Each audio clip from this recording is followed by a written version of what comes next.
Hello மக்களே, கார்த்தி தீபா செம இன்ட்ரெஸ்டிங்காக போயிட்டுருக்குன்னே சொல்லலாம். பரமேஸ்வரி பாட்டி அந்த இடத்த கோவிலுக்கு எழுதி கொடுக்கக்கூடாதுன்னு சொல்லிட்டு சந்திரா, முத்துவேல், சிவனாண்டி எல்லாரும் சேர்ந்த மாதிரி ஒரு பிளானை போடுறாங்க. இதெல்லாம் நம்ம கார்த்தி செமையாக தெரிஞ்சுக்கிறாங்க. அதே சமயத்தில் சந்திராவோட வில்லத்தனத்துக்கு எல்லாத்துக்கும் முடிவு கட்டி சாமுண்டேஸ்வரி கிட்ட எல்லாத்தையும் சொல்லிடலாமான்னு நம்ம கார்த்தி ஒரு கட்டத்துக்கு முடிவுக்கு வந்துடுறாங்கன்னே சொல்லலாம். வீடியோக்குள்ளே போகிறதுக்கு முன்னாடி யாரெல்லாம் நம்ம சேனலுக்கு சப்ஸ்கிரைப் பண்ணலையோ அவங்க சப்ஸ்கிரைப் பண்ணிடுங்க. அப்படியே பக்கத்தில் இருக்க பெல் ஐக்கானையும் கிளிக் பண்ணிடுங்க. அப்போ தான் நான் போடுற வீடியோலாம் உங்களுக்கு நோட்டிஃபிகேஷனாக வரும். நம்ம ராஜராஜனும் சாமுண்டேஸ்வரி கிட்ட ரேவதி மட்டும் குணம் ஆகிட்டானா என்னோட அம்மா ஒரு நிலத்தை கோவிலுக்கு எழுதி தரேன்னு சொல்லியிருக்காங்க அப்படின்னு சொல்லவும் சாமுண்டேஸ்வரி அதுக்கு இப்போ என்ன, அவங்க அம்மா வேண்டியதில் அவங்களே நிறைவேற்ற வேண்டியதானே அப்படின்னு சொல்கிறாங்க. அதுக்கு ராஜராஜனும் இல்லை, இடம் என்னோட பேர்லேயும் அம்மா பேர்லேயும் தான் இருக்குது, அதுக்காக என்னை குடும்பத்தை சேர்ந்த எல்லாருமே சைன் போட வரணுமா அப்படின்னு சொல்லவும் சாமுண்டேஸ்வரியும் அதுக்கு நான் என்ன செய்ய முடியும் அப்படின்னு கேட்குறாங்க. அதுக்கு ராஜராஜனும் நீயும் நம்ம பிள்ளைங்க எல்லாருமே சைன் போடணும்னு சொல்லவும் சாமுண்டேஸ்வரி இல்லை, என்னால் போடவே முடியாது, அந்த கிழவியை நானும் சேர்ந்த மாதிரி ஒரு போதும் சைன் போட மாட்டேன் அப்படின்னு சொல்லிடுறாங்க.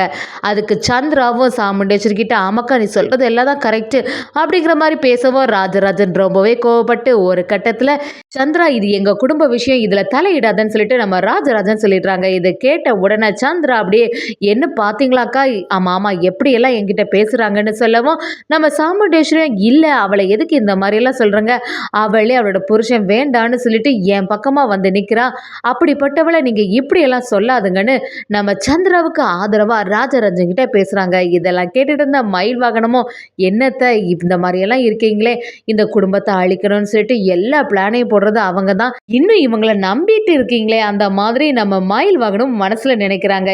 எப்படியாவது இந்த சந்திரா அத்தாவை ஒரு நாள் இல்லைன்னா ஒரு நாள் நம்ம சாமுண்டேஸ்வரி அத்தைக்கிட்ட சொல்லிடணும்னு நம்ம மயில் வாகனம் யோசிச்சுட்டே இருக்காங்கன்னே சொல்லலாம். சாமுண்டீஸ்வரி ரொம்பவே பிடிவாதமாக இருக்காங்க. எப்படி இருந்தாலும் அந்த கிழவி கூட சேர்ந்து நான் எதுவுமே பண்ண போகிறதில்ல, அது மட்டும் இல்லாமல் அந்த குடும்பத்துக்கும் நமக்கு ஆகாதுன்னு தெரியும்ல, இதை ஒரு சாக்கை வச்சுட்டு அவங்க இந்த குடும்பத்துக்குள்ள வரலான்னு பார்க்குறாங்களா அந்த மாதிரி பேச ஆரம்பிக்கிறாங்க.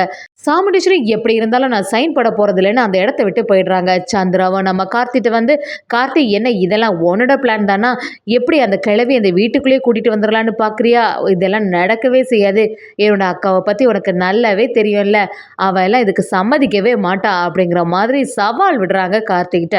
அதை கேட்ட கார்த்தியும் எனக்கா இருந்தாலும் இந்த 2 குடும்பத்தை நான் சேர்க்க தான் போகிறேன், நீங்கள் அதை பார்க்க தான் போகிறீங்க அப்படிங்கிற மாதிரி சொல்கிறாங்க. அப்படி நம்ம கார்த்திக் கிளம்பும்போது சந்திராவுக்கு ஒரு ஃபோன் கால் வருது. சந்திரா பேசும்போது நான் வந்துடுறேங்க அப்படின்னு சொல்கிறத நம்ம கார்த்திக் கவனிக்கிறாங்க. அந்த சைடு பார்த்தீங்கன்னா சிவனாண்டியன் சந்திரா கிட்ட சந்திரா ஒரு முக்கியமான விஷயத்தை பற்றி பேச வேண்டியது இருக்குது, கண்டிப்பாக நம்ம மீட் பண்ணக்கூடிய இடத்துக்கு வந்துடுன்னு சொல்லிடுறாங்க. அப்படியே சந்திராவும் சிவனாண்டியை பார்க்கறதுக்கு கிளம்புறாங்க. இதை தெரிஞ்சுக்கிட்ட கார்த்தியா அடுத்த பிளானை போட ஆரம்பிக்கிறாங்க.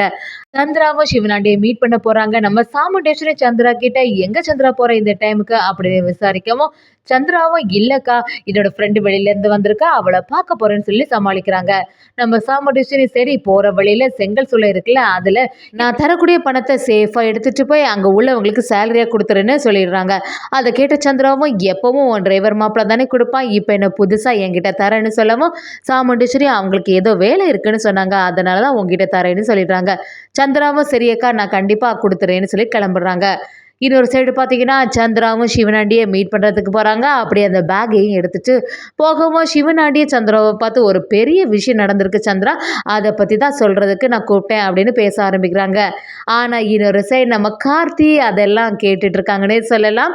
ஏற்கனவே கார்த்தி எப்படி இருந்தாலும் இந்த சந்திராத்தை ஏதாவது ஒரு பிளான் பண்ணுவாங்கன்னு தெரிஞ்சுக்கிட்டு அவங்க கொண்டு போன பேகுக்குள்ளே ஒரு மொபைல் ஃபோனை வச்சுருக்காங்க. அது மூலமாக நம்ம கார்த்தி அவங்க பேசுகிறதெல்லாம் கேட்குறாங்கன்னே சொல்லலாம். சிவனாண்டிய சந்திரா கிட்ட ஒரு விஷயம் தெரியுமா சந்திரா, அந்த கோவில் பக்கத்தில் இருக்க இடத்த அந்த கிழவி கோவிலுக்கே எழுதி கொடுக்க போகிறாளாமே, அதுக்கு தான் எல்லா வேலைகளும் பார்த்துட்டு இருக்காங்க அப்படின்னு சொல்லவும் சந்திராவும் இந்த விஷயம் எனக்கு ஏற்கனவே தெரியுங்க, வீட்டில் இதை பற்றி தான் பேசிகிட்டே இருக்காங்க, அக்கா கிட்ட வந்து மாமா கேட்டாங்க, அப்போ கண்டிப்பாக சைன் போட்டு தர முடியாதுன்னு சொல்லிட்டா, அந்த சொத்து மாற்றணும்னா கண்டிப்பாக அக்காவோட சைன் அதில் வேணும்னு சொல்லியிருக்காங்க போல், என்ன இருந்தாலும் எப்படியும் என்னோட அக்கா அதில் சைன் போட போகிறதில்ல அப்படின்னு சொல்லவும் நம்ம சிவனாண்டியும் சொல்ல முடியாது சந்திரா, ஒரு சமயம் அவனோட அந்த டிரைவர் மாப்பிள்ள செய்தாலும் செய்வான், அவன் வந்து ஏதாவது அவங்க அத்தை கிட்ட பேசி அவங்க மாறி ஏதாவது சைன் போட்டாலும் போட்டுருவாங்க அப்படின்னு சொல்லவும் சந்திராவும் நீங்கள் சொல்கிறதும் சரிதான், அந்த டிரைவர் இவரெல்லாம் ஒழுங்காவே நம்ப முடியாது. அவன் என்ன பிளான்னாலும் போட்டு கடைசி நேரத்துல எல்லாத்தையும் கரெக்ட் பண்ணி விட்டுருவான் அப்படிங்கிற மாதிரி சந்திரா சொல்றாங்க. முத்துவேலும் சிவனாண்டியும் எப்படியாவது இதை நடத்தவே கூடாது, என்ன பண்றது அப்படின்னு யோசிக்கவும் முத்துவேலும் ஒரு பிளானை போடுறாங்க. சந்திரா கிட்ட வந்து பேசாம அந்த இடத்துல ஏதாவது ஒன்று தேவையில்லாததை புதைச்சி வச்சிருவோம், அதுக்கப்புறமா அடுத்த நாள் ஊர் மக்கள் எல்லாருக்கிட்டையும் இதுல ஏதோ இருக்குது, அதை தோண்டி பார்த்தா என்னன்னு தெரியும்னு சொல்லுவாங்க. அதை தோண்டி பார்க்கும்போது தேவையில்லாதது இருக்கவும் இந்த நிலத்துல கண்டிப்பா கோவில் கட்ட முடியாதுன்னு சொல்லிடுவாங்க. அப்படி ஒரு பிளான போடவும் சிவனாண்டிய முத்துவேல்கிட்ட சூப்பர் சித்தப்பா, நீ செய்யறது எல்லாமே கரெக்டா தான் இருக்கு, கண்டிப்பா இந்த வாட்டி இந்த கார்த்தி இந்த பிளான்ல இருந்து தப்ப முடியாது, அந்த குடும்பமும் தப்ப முடியாதுங்கிற மாதிரி சொல்றாங்க. அதே சமயத்துல சந்திராவும் நீங்க சொல்றது எல்லாமே சரியா தான் இருக்கு, இது நல்லபடியா நடந்தா சரி அப்படிங்கிற மாதிரி சொல்றாங்க. சந்திராவும் சரி எனக்கு வேலை இருக்குன்னு கிளம்புறாங்க. அதுக்கு முத்துவேல் சிவனாண்டி சரி சந்திரா நீ போ, நாங்க இதெல்லாம் பாத்துக்கிறோம்னு சொல்லிட்டு அசால்ட்டா இருக்காங்கன்னே சொல்லலாம். இதெல்லாம் ஒரு சைடா நம்ம கார்த்திக் கேட்டுட்டே இருக்காங்கன்னே சொல்லலாம். கார்த்தியும் இப்படியெல்லாம் சீப்பாக யோசிக்கிறாங்களே அப்படின்னு நினைக்கிறாங்க. எப்படி இருந்தாலும் நம்ம உஷாரா இருக்கணும்னு நினச்சி நம்ம பரமேஸ்வரி பாட்டிக்கும் ஃபோன் பண்ணுறாங்க. பாட்டிகிட்ட என்ன பாட்டி கோவிலுக்கு நிலத்தை எழுதி கொடுக்கணும்னு சொல்லியிருந்தீங்களே அதெல்லாம் எப்படி போயிட்டுருக்கு அப்படின்னு விசாரிக்கவும் பரமேஸ்வரி பாட்டியும் சாமுண்டீஸ்வரியோட சைன் இல்லைன்னா எதுவுமே நடக்காதுப்பா, இப்போ என்ன பண்ணுறது, ஈஸ்வரி கூட சைன் போட மாட்டேன்னு சொல்லிட்டாலுமே நீயாவது ஏதாவது பேசி ரெடி பண்ணக்கூடாதா அப்படிங்கிற மாதிரி நம்ம கார்த்திகிட்ட பேசுகிறாங்க. கார்த்தியும் சரி பாட்டி அதெல்லாம் இருக்கட்டே, நம்ம அந்த இடத்துக்கு ஏதாவது ஒரு பாதுகாப்பு போடணும் அப்படிங்கிற மாதிரி சொல்றாங்க. அதை கேட்ட பாட்டியும் நம்ம ஊருக்குள்ள யாருப்பா வந்துட போறா, கண்டிப்பா யாருமே வரமாட்டாங்க, அதனால எதுக்கு அந்த இடத்துக்கு பாதுகாப்பு கொடுத்துட்டு அப்படிங்கிற மாதிரி சொல்லவும் நம்ம கார்த்திக் இல்ல பாட்டி எப்படியும் சந்திராத்தவும் முத்துவேல் சிவனாண்டி இதுலயும் ஏதாவது ஒன்று பண்ண பார்ப்பாங்க அப்படின்னு சொல்றாங்க. நம்ம பாட்டியும் நீ சொல்றது எல்லாமே சரிதான், சரி எதுக்கும் ஒரு பாதுகாப்பு இருக்கட்டு அப்படின்னு நினைக்கிறாங்க. நம்ம கார்த்திக் செமையா எப்படி அவங்களோட பிளான் எல்லாம் தகர்த்துருவாங்கன்னே சொல்லலாம். இன்னொரு நம்ம ராஜராஜனும் கார்த்திட்ட வந்து இப்ப என்ன பண்றது மாப்பிள்ள, சீஸ்வரி வேற ரொம்பவே பிடிவாதமா இருக்கா, கண்டிப்பா சைன் போட்டு தரமாட்டேன்னு வேற சொல்லியிருக்கா, எப்படி அந்த கோவில் நிலத்துக்கு கொடுக்க முடியும் அப்படிங்கிற மாதிரி யோசிக்கிறாங்க. கார்த்தியும் மாமா நீங்க எதுக்குமே டென்ஷன் ஆகாதுங்க, எப்படியும் அத்தையை நான் சம்மதிக்க வைக்கிறேன் அப்படிங்கிற மாதிரி சொல்றாங்க. சந்திராவும் அந்த செங்க சூழலில் எல்லாருக்கும் சேலரி கொடுக்கறதுக்கு போகிறாங்க. கார்த்தி அதை பார்த்துட்டு என்னத்தை இவ்வளோ நேரம் ஆயிட்டு எல்லா வேலைகளும் முடிச்சுட்டு நானே இங்கே வந்துட்டேன், நீங்கள் எங்கே போனீங்கிற மாதிரி கேட்குறாங்க.